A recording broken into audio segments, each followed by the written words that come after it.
we talk about copper versus gold or certain other metals, you're talking about things we need. It's been described as the new oil. It's certainly massively used in construction, but it's this new electric movement. And if you believe in the future being technically innovative and the renovating of the planet, you're going to believe in copper prices performing for the rest of our lifetimes. The copper market, along with stocks, has seen a tremendous recovery since the beginning of April. It's up about 16 to 17% since its lows a couple of weeks ago. What is happening now with precious metals as well as critical metals? What is happening with the overall commodities complex? We're talking about this theme with the next guest, Ivan Bebek. He is the CEO and chair of Coppernico Metals. And we'll be talking about not just his outlook on copper, but also the updates on his company. Welcome to the show, Ivan. It's good to see you. Thanks for joining. Good to reconnect after many years, actually. Yeah, thank you. It's great to be back and be doing this on something really exciting at the moment. People who know you and who have followed you in this space have seen you transition from several different companies. Just before we get started with the copper market, why don't you give us just a little bit of history just over the last couple of years in terms of what you've been doing personally, how you've transitioned from some other companies into Coppernico Metals, which is your primary focus right now. Yeah, sure. So, in a nutshell, 25 years in the business, fell in love with finding mines, have found a mine, built a mine, and sold a company during the finding mine phase, and done extremely well, not just for myself, but for many investors. Those successes kind of fueled this internal drive and ambition to go see if we could find something bigger and something that could be more meaningful on the world scale. And that's really where Sombrero, the main project of Coppernico, came in. It was something we recognized back in 2015. Took us almost 10 years, which is nearly half my career, to bring this project online. And it represents a very unique opportunity to find a copper mine with a series of discoveries of deposits that could rank as a top 10 copper mine in the world, as we're running out of really good quality copper mines. And the bigger mines in the world that produce copper are starting to get past halfway. So timing of opportunity is intriguing, but the scale of what we're looking for is something rare and very difficult to find, not just for ourselves, but for all of our peers, the major mining companies. And it's drawn a lot of attention, not just from investors, but from major miners around the world. And so it's a very high profile project that's in the most exciting stage, which is the early indications of a discovery that could be substantial and fulfill that goal of finding a top 10 copper discovery. What's driving the copper market right now? Like I said, it's up almost 20% since the last couple of weeks. Certainly very volatile if you take a look at the broader time horizon over the last year. So is it purely a demand story right now, given that supply is taking long, or supply usually takes longer to shift in terms of dynamics? It's a great question. I mean, last May we hit $5 copper spot prices, which is higher than copper today. There was a bit of a frenzy in the copper space, and there's been these waves of indications that we're going to have real supply issues, which we're starting to experience today. The supply issue is not volume as much as quality of copper that's coming out. We have a time issue. The mines that are found around the world are producing copper are much lower grade. They're around 0.5% on average is a good quality copper mine. When you go lower than that, it's slower to produce. You can't meet supply demand, agendas that come and are largely being driven by electrification, the economy. We've all seen a quarter of tariffs that have happened with Trump and the US, and we're seeing the world market kind of reshuffle there, which has slowed down the economies, in my view, from growth and development while the tariffs are being sorted out. However, the electrification is not going to stop. It's not going to slow down either. And once we get on the other side of these tariffs and see some easing and quantitative easing, I think you're going to see a massive increase in growth and demand with the copper supply, and we're going to see copper start to really perform. As an explorer, to find a big copper mine like we're talking about today, our money will be made in the first few years of that discovery, but the mine will take 20 to 30 years before it comes online. That's a long-term fix to a short-term problem. So that's really what's exposing the copper market. There has not been many new discoveries. There's not a lot of quality mines coming online in the near term. Yeah. There's a massive demand with China that's increasing. India's coming online, and even the US. There's a lot of development here. Everybody that has a light switch in their house uses copper, or a car, or an electric car. That copper is not being found at the pace it's been found at for decades prior. So we have a real issue, and that's going to give us really good prices going forward. Well, someone might ask, why should I invest in an industry that takes 20 to 30 years to, in some cases, permit? Yeah, to build a mine and permit the social and go through that. My last company, we drilled 100 holes into a gold project. A company started with a few $1 million valuation, and we sold it for 200 million about 2.5 years later. The company that bought us has over quadrupled in price, and it went well. That was the early stages of a gold discovery, and that's what the opportunity is here. As I said before, you make all your money in the beginning of a discovery of a major mine or deposit that could be potentially monetized down the road. And so there's a big challenge amongst major producers to go find new supply. And whether the mine's going to be built today or in 20 years or 30 years, they're going to be very competitive over who gets control of projects like this that could supply copper for the next 50 plus, million years. And that's what, sorry, 50 years. That's what this offers here, the scale of system that I'm talking about. So I would expect a very competitive environment should we find the quality and scale that would meet the threshold of a major mining or major copper producer. And that's where I think investors can look forward to things happening in that case. We reveal that with drilling, and we've done our first phase of drilling, and everything we've drilled falls into the same statistics as the major analog next door, a mine called Las Bambas, which is the 11th largest producing copper mine in the world, about 200 kilometers east of us. Our big pitch is that we have a lot of the same indications that we would have the next potential Las Bambas. We've strengthened that from a scientific perspective, and now it's just about getting back to drilling, which will happen late this year, early next year, as we go and continue to chase some of these really substantial targets. And why it's special is because we're chasing what's called a skarn deposit, and that's not to get too scientific about it, but it's generally very high grade. They're hard to find. They're erratic, they're volatile, but once you start to find them, you can deliver. As I said before, the world copper grades have dropped to about 0.5%. We see a lot of 1% or near 1% copper on surface, and we see the kind of scale, massive targets that are 1 to 2 kilometers long versus 3 to 500 meters long on the average kind of copper discoveries that are being made. So we offer scale, we offer grade, and everything we're exploring is at surface or within the top 20, 30 meters of the surface, which is another factor that's going to really drive valuable copper out of our project. So that's what makes us special from and unique from a lot of different potential copper discoveries. Getting into this project and identifying it and having the perseverance to wait 9 years and spend nearly $40 million to get to drill it, that is a testament to the quality and the opportunity we see in front of us. What is the significance or differences between geology from South America versus North America, which a lot of other copper projects are based? It's a great question. There is some of the largest copper mines in the world exist in Peru.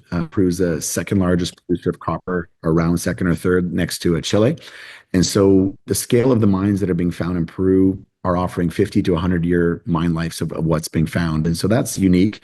There are some major copper mines in the US. Up in Alaska, there's one. There's a few in Arizona. But there's a lot more red tape involved in the US to go and advance these mines, or North America. There's also different climates. You can work year round in South America without much issue. There's a difference of profitability, all kinds of factors that affect it. But the real scientific difference is the scale and the opportunity for these massive copper giant mines. The largest copper mine in the world is Escondida. It's in Chile.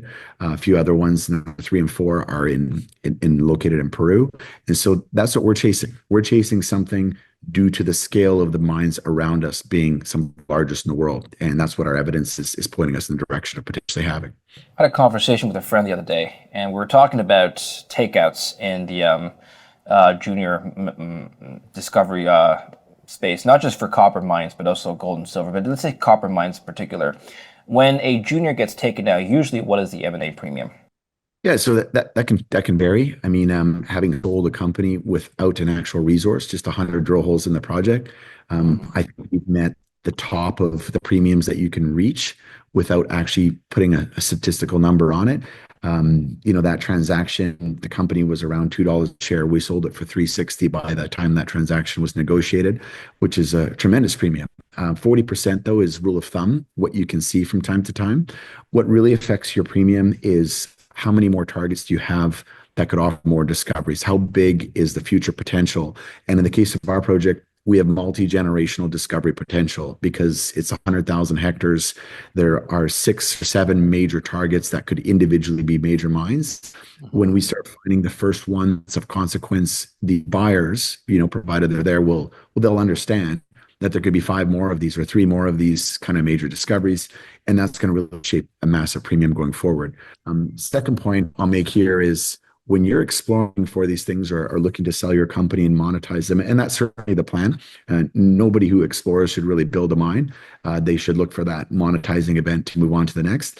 It's something we've done before. And having been on that side of the table and having sold something during the exploration phase, it's a very unique talent to develop to learn how that works. And in the case of Sombrero, we have two corporate investors, Tech is there, as well as Newmont as major shareholders of the company, and several others are watching closely on what we're doing. And so having those majors already at the table, it creates an interesting environment for the confidence in the third party validation that our arm wave that we think we might find a substantial discovery here is real, but it also creates the landmark of where these companies are starting to look real hard for big copper systems like this. So that stage has started. There's been a lot of interest since our last few press releases of our drill results that we've gotten so far and some surface work we've done where we're starting to reveal more and more targets that have that not only potential in size, but the potential for grade. And so that's encouraging because the first investments we saw from the majors was based off what could this thesis be? Could it work or not? And now there's actually some science behind it with results to date. So it really gives us a lot more confidence that not only are we really excited about it, but the third party viewers that are quite obviously well established technically see the same opportunity as we do. So Ivan, what is the thesis behind the gold mining industry right now? Sorry, the copper mining industry relative to gold. And my question is, why would an investor ultimately look at the copper industry right now if the gold industry is seeing such a boom? The GDX is up about 40% year to date since the beginning of May. Gold, as you know, is reaching new unprecedented highs. I wonder if there's an attractive narrative here for investors that are interested in the precious metals and or commodity space overall, but they're looking at gold and silver and they're thinking, wow, I can just stick with this sector. Why would I look into copper and other metals? You know what I mean? Yeah. So I think the answer is consistent across all metals. They're hard to find. And we feel biasly that the next bull market is going to be commodities. And due to supply and demand issues, we are coming out of the cheapest valuations we've seen in history with junior miners. And we're coming out of that on the back of COVID, tariffs, all of the above, which is unique, but it's actually classic how it kind of happens. The major miners are starting to pick up a lot, which gives us confidence that we are going in the right direction. We're the right part of the wheel as it turns towards the bull market.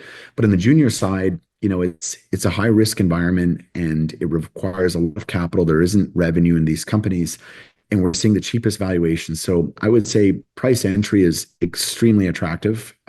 It's a very opportunistic timing to look at our sector. Second point I would make is the supply and demand issue is real. And when we talk about copper versus gold or certain other metals, you're talking about things we need. It's been described as the new oil. It's certainly massively used in construction, but it's this new electric movement. And if you believe in the future being technically innovative and the renovating of the planet, you're going to believe in copper prices performing for the rest of our lifetimes. So you're catching the perfect storm. And you're also seeing the potential for weaker currencies. These are measured in US dollars. So you have all different factors pointing towards better performing copper prices, a more rare commodity defined in quality, and a mine size that could actually satisfy global demand that's not being found anymore. I have here a chart of copper just zoomed out over the last 20 years. And as you can see, since its trough sometime around 2000, it's gone up about 5 times, 676% increase. Now, I just, part of this is from the 2000s onward, a lot of that was the China boom story. As you know, China was, and probably still is, one of the largest consumers of copper in the world. Has that narrative kind of shifted in recent years from China to something else?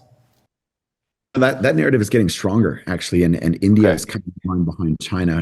What's interesting about this chart, I entered the business in 1999. Copper was around 60 cents a pound, right? And you can see in '08 there, when the economic mortgage crisis took place, you can see the impact. Dr. Copper, the economy, is the largest driver of copper prices. But this trajectory It's both based on dollar devaluation, inflationary environment, and it's also based on more use and more demand coming from copper. And it's also reflecting the quality of copper being found being a lot more difficult to find. So it's reflecting all of the above. We stepped on this project in 2015 as a contrarian, as an investor. I like to buy things low that look like it can perform going forward. And if you look at the copper market 15 through 2025, it's projecting the exact same way. And the only way that, in my view, that you could really satisfy a breakdown in this chart would be massive new copper supply, which we've clarified in this interview that it's going to take 20, 30 years to kind of bring a major copper mine online. The population of the planet from then up until 25 has gone from about 4.5 billion to 8 billion. So population is increasing. That's going to continue. Demand is going to continue. So supply is going to be really hard to meet at this trajectory. The economies are going to grow because of population demand.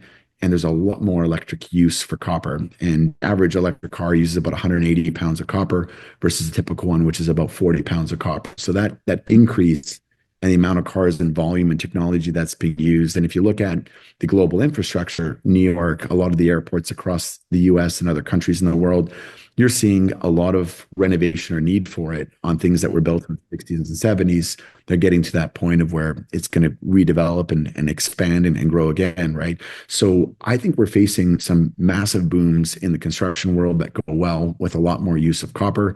And the long-term look is a real issue. You have to be long-term minded in any of these commodities if you're going to go look for these big mines, because it takes time to find them.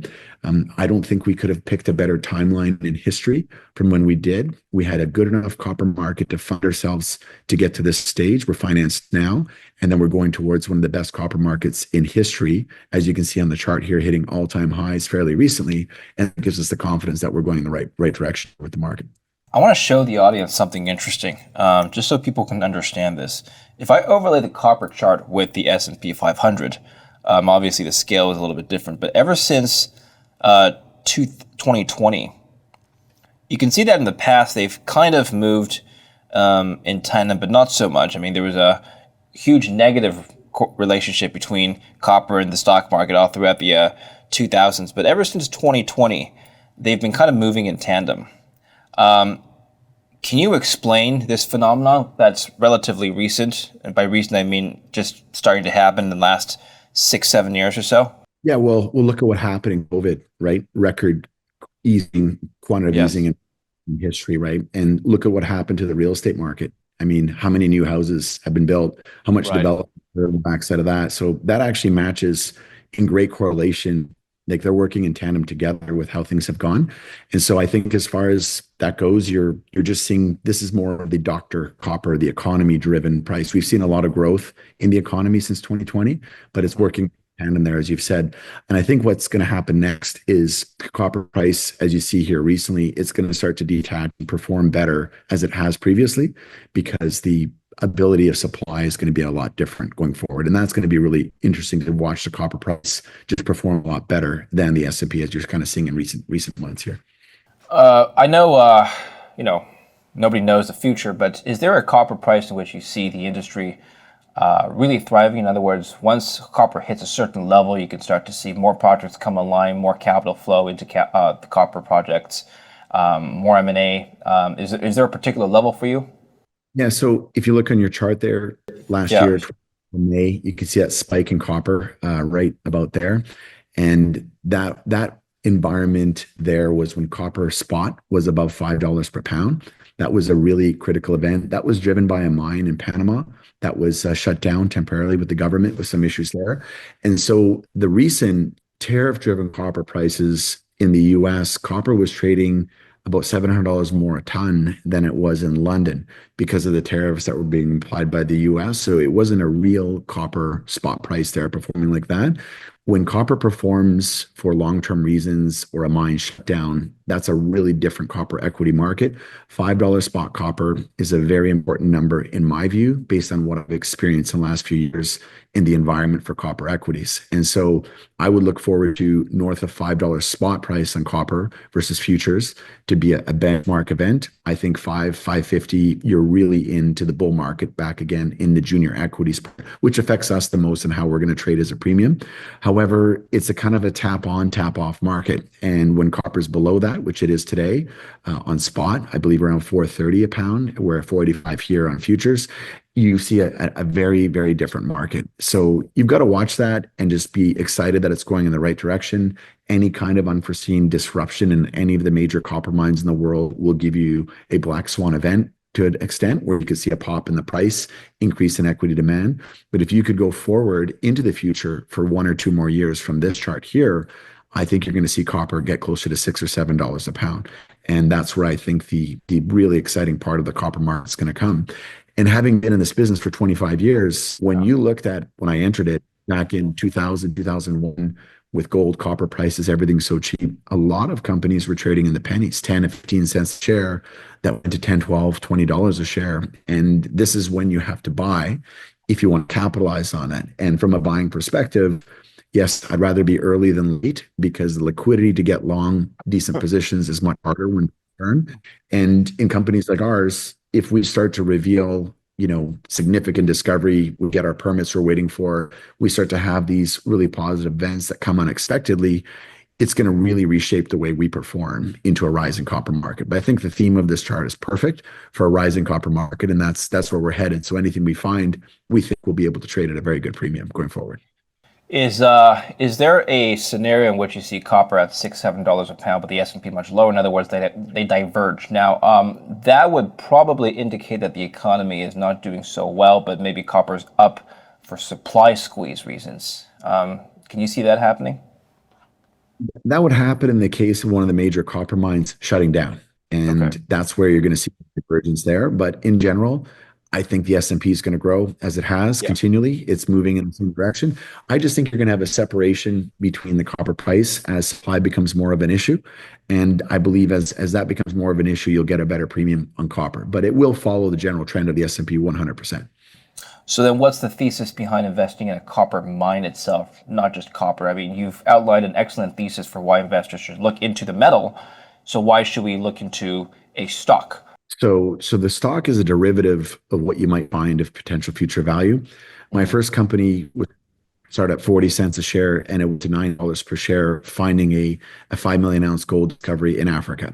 And that's the exact reason why I'm here on this interview, why I'm chasing this discovery, is because I want that 20x return in my portfolio, or 30 or 40 or 50x return. That's what we're chasing. So why would you buy a stock? In the case here, you'd be buying it with a proven team that's found mines before, that's sold companies before. So we've had we have the monetizing track record. We've done it more than once. We've met both sides of the coin, not only building a mine that's valued extremely high, but we've also sold one in the discovery phase. And I think here, the only thing I want to leave, or one of the main things I want to leave as an impression, is the early evidence is very strong. The support or the third-party validation by major miners is very present. And then the third part is the pricing, time, and opportunity to perform. It's as cheap as it possibly could be. We have bought more as insiders lately, reflecting that it's a good time to buy it, but we're well below the fundamental speculation of what could be here. I know a lot more than what we've put out so far because we have a really good length of catalysts that are going to come into the company over the next 6 to 12 months. And when I say I know more, I'm hearing about different areas, we're finding more copper, we're seeing more really strong targets come together. We haven't even gotten to the best parts of our targets yet to drill them, and we're finding even better ones as we go. So it's starting to pay extremely well from a fundamental perspective internally. The share price is not cooperating, but that's not a concern of ours because we're well financed. It's something that's very easy to fix once that news flow starts to come together. So I think the opportunity in copper equities is to buy things that have the potential to perform extremely well with enough evidence to de-risk it enough to take the shot.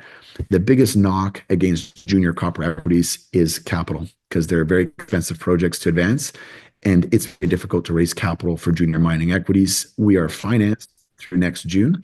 So we are in a very strong position financially. That gives us, over 12 months to reveal a lot of these catalysts I'm making references to and to perform before we need to go back and look for more investments from the equity markets. What's your estimated runway? 12 months, 18 months? 14 months right now of capital. Okay. And give us a sense of the And for me, timeline. Sorry? By 14 months. So our working capital timeline is extremely strong for me. It's Mhm. more than enough time because I have catalysts that are going to really reshape our story considerably going into the second half of this year.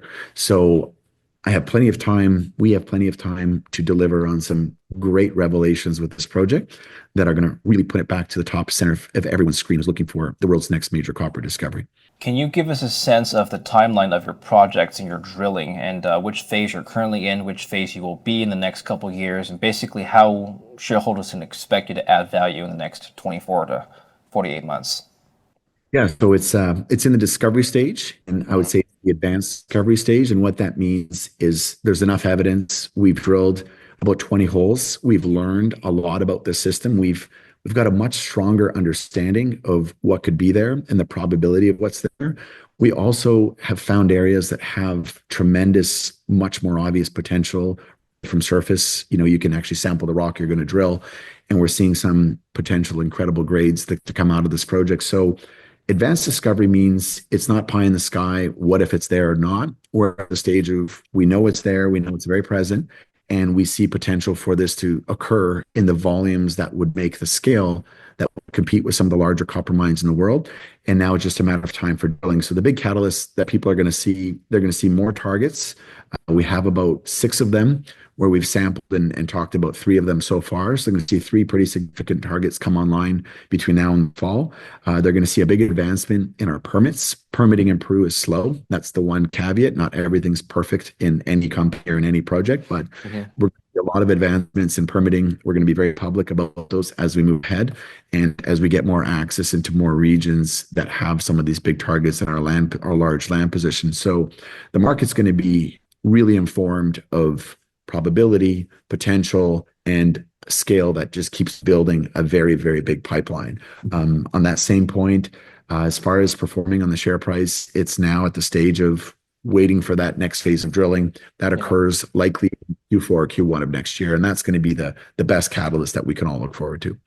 I had a conversation with a pretty famous investor in the space the other day, and he told me that when he goes to visit sites and talk to management, one of the first things he looks for is management's relationship with the locals, because ultimately that may indicate smooth sailing ahead, or a lot of turmoil, as you may know. So, how are you managing that relationship right now? Yeah, it's a great question. It's something I talk about quite often, and usually I start the interview with that. But in the case of looking for mines around the world, you're going into areas where people have never seen people exploring for mines or are really unaware of how it's going to impact them. So there's a big education factor. What we were able to do in this region, which had some tough history back in the 80s, we were able to come in and live in the communities and figure out what they needed and listen to their needs. And we got involved in a program called Agrodias, which is agricultural grants that we were able to achieve from the government. We brought in about $500,000 US worth of grants so far, which brought nutrition into the Andes. There was an iron deficiency due to the lack of farming and agriculture that occurs up at 4,000 or 3,000 to 4,000 meters elevation and above. So we brought in French cows, Australian lambs. We brought in a fish farm. So we've really impacted the communities with nutrition and ways to preserve the meat that they were farming with the farming that we brought into these elevations. And this is something that we did as a junior well before we even knew we would have a mine or not. And it's been followed by several major mining companies and juniors across Peru. Something that showcases extremely well with the government being cooperative as well as the juniors working together to leave a very sustainable footprint. And when you bring things into these towns and communities and you involve them with developing it and assembling it versus just handing them the money to do it, it really develops a more sustainable environment. So something we're extremely proud of. We're expanding on it considerably. We have numerous other agricultural programs we're working to bring in and get grants from the government on. But it's a perfect example of how we can be very positively impact the local communities in participation with the federal government in the country and all work towards a beneficial goal that everyone can benefit at the end of the day. So it's something that's really, really put a really good situation for us there. And if you come down and visit the community, you would see the rapport reaction. It's certainly well respected by people who visit the property and they see it. And it's something we keep expanding on going forward. Okay. How many llamas on your site? A lot. Raw power is lots. I mean, it's expanding all the time because we work with the fertility as well Yeah. of them, try and multiply them. But Mhm. no, it's going well. And honestly, like when you have a big find and making money is one thing, but in my career, having affected, I believe I'm up to about 16,000 people so far of places I've been able to be part of discoveries, find things and impact them either agriculturally with great social programs. That gratification is forever. The money will come and go. And being part of that, I'd say half the win for us is obviously monetary. The other half is this part of it. We'll put this part first, but it's something we're very proud of. And, these mines, to find them and to mine them and to build them, the local people need to benefit as much as the shareholders do and the government. And so that's something that we're really adamant about. What's the ultimate objective of this project? Are you planning to take it into production or sell it eventually? Yeah, the scale of it is unique globally, and Hmm. because of the scale, the audience is already there with the major miners, and it's very active. That gives us a very limited choice to answer that question, but it's the choice we prefer. We're designed to find it and perform with our monetization of it and sell it to a major. Hmm. Our goal is to as much as we can in as short a period of time as possible to create as much confidence for the end buyers to be competitive over buying it from us in the next few years.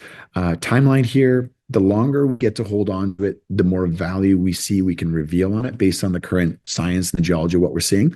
But at the Hmm. same time, if you get into the sweet parts of it early, you can see tremendous performances in the share price and in the not too far future.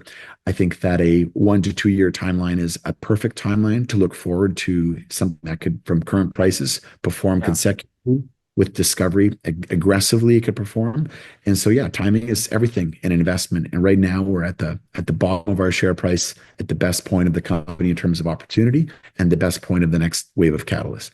Final question before I let you go, Ivan. This is a common question or concern I've seen from not just comments, but also comments on my channel, but also people I know who are investing in the space, not just copper mining, but junior explorers in general, which is share dilution. Financing a project takes time and effort, and share dilution when you raise capital is something that investors are concerned about. How would you address that concern for Coppernico Metals? Yeah, so it's a great comment, great question. And first off, the share dilution factor is a lot different than 20 years ago because there's a lot more people and a lot more investment capital that comes into these companies. Liquidity is a challenge in our sector, and the less shares you have out, the less liquid you are, the harder it is for money to come in and out of your company. But the most important factor on share dilution is who owns you, not how many shares you have out, right? In our case, we have Tech and Want making up about 25%, 20% of the company, roughly, or just under that, 18% of the company. And that's a shareholder that's not going to trade the stock. That's a shareholder that might become an end buyer. And then management, we own a substantial amount as well. So when you take apart our registry of just insiders and the major miners, that takes up a big portion of it. If you look at the rest of our shareholder base, we have some well-known shareholders that have been tremendously successful in our sector over time. And we have people that have been on this journey for a long time. So we have a lot of really good shareholders that understand the story well. And that Mhm. gives us a better chance to perform when we have good news. We are most affected by the sentiment of the general markets. It's something bigger than our best drill hole or the best part of our story. However, we're seeing a shift starting there in our sector. And if we do get the discovery right, we don't have enough shares out to accommodate investors. And I think we have a chance to perform extremely well with the share price. So again, it all comes down to the asset, to what we're going to drill, what we're going to find. And that's something that we are extremely excited about. And it's big enough that it makes our current dilution model irrelevant to where it's not a concern yet at this time. As far as capital goes, we don't have to raise any money soon. So we get to hopefully dilute at much better prices after a lot of the news that I'm anticipating comes out in the next 4 to 6 months. Okay. Thank you very much, Ivan. Good to see you again. And where can we learn more about your company in the meantime? Yeah, perfect. Come to CoppernicoMetals.com. Visit our website. We trade on the Toronto Stock Exchange in the US, on the symbol COPR in Toronto, as well as CPPMF on the OTC markets in the US right now. And yeah, visit us anytime. Come follow our videos, our interviews, and our progress. It's going to be an incredibly exciting 6 to 12 months here with catalysts in front of us as we get ready for our next phase of drilling. Excellent. Thank you. We'll put the links down below, so make sure to follow Coppernico Metals down below. Welcome back to the show, Ivan. We'll see you again soon. Thank you so much. Thank you for watching. Don't forget to like and subscribe.